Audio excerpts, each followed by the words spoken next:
তিনি যখন রোদের মাঝে খোলা আকাশের নিচে হাঁটতেন, সাহাবারা তাকিয়ে দেখতেন আমরা ভীত সন্ত্রস্ত, আমরা এই রোদের মাঝে বাইরে যেতে চাই না, যেখানে ধান দিলে খই হয়ে যাবে, চাল দিলে মুড়ি হয়ে যাবে। প্রচন্ড গরমের মাঝে তিনি হাঁটেন কেমনে?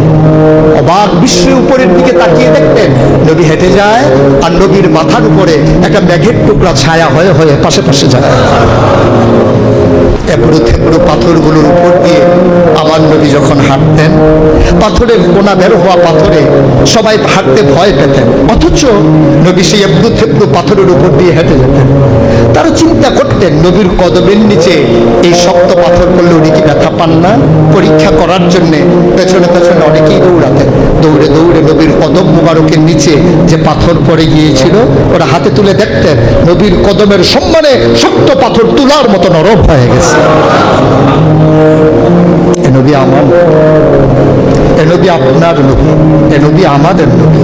আমরা প্রাউড ফিল করি।